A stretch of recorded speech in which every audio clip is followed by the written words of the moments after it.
Assalamualaikum warahmatullahi wabarakatuh. Halo semuanya, perkenalkan nama saya Nadia Nindita Muhtadi dengan NIM F2401221133. Kali ini saya akan mempresentasikan mata kuliah Jaminan Mutu Pangan yang akan membahas tentang bagaimana penerapan prinsip 5S dalam meningkatkan kinerja di tempat kerja ataupun area belajar kita.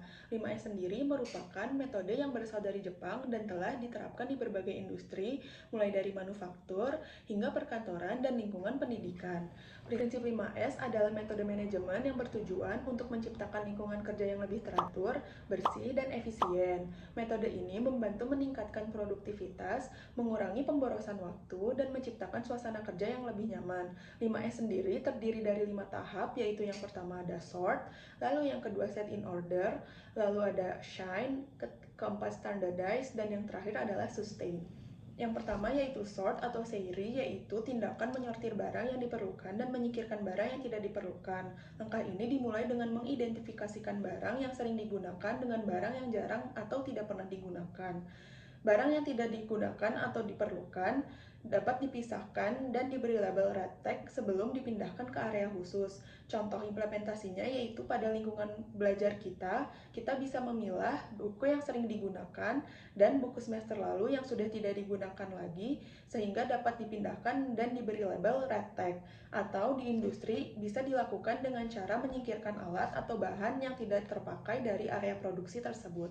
Lalu yang kedua yaitu ada set in order atau seiton, yaitu menata barang yang diperlukan agar mudah diakses. Setelah barang-barang yang tidak diperlukan disingkirkan, barang yang tersisa harus ditata secara sistematis. Penyusunan barang berdasarkan frekuensi penggunaan akan membantu menghemat waktu dan tenaga. Contoh implementasinya yaitu pada area belajar, alat tulis, dokumen, dan perangkat elektronik bisa ditata di lokasi yang strategis agar mudah dijangkau. Pada industri, peralatan kerja bisa disusun dalam urutan yang mendukung alur kerja yang lebih efisien. Lalu yang ketiga yaitu ada seiso atau shine, yaitu menjaga kebersihan dan kerapihan area kerja. Kebersihan area kerja adalah faktor penting untuk kenyamanan dan efisiensi. Membersihkan area kerja secara rutin tidak hanya mengurangi resiko kecelakaan, tetapi juga meningkatkan kualitas kerja. Contoh implementasinya yaitu meja kerja atau area produksi harus dibersihkan secara berkala agar bebas dari debu dan kotoran.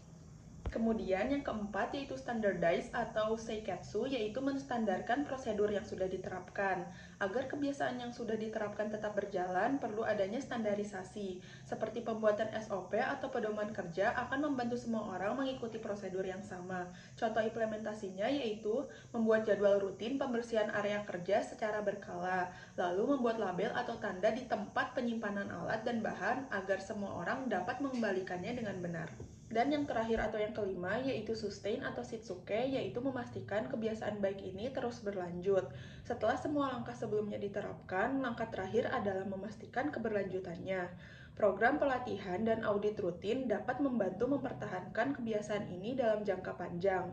Contoh implementasinya yaitu mengadakan sesi evaluasi setiap bulan untuk menilai apakah prinsip 5S masih dijalankan dengan baik, dan menugaskan tim khusus untuk mengawasi kepatuhan terhadap standar yang telah ditetapkan. Contoh implementasi program 5S di lingkungan belajar, yang pertama ada sort, yaitu buku semester lalu dipindahkan dari meja belajar ke rak penyimpanan.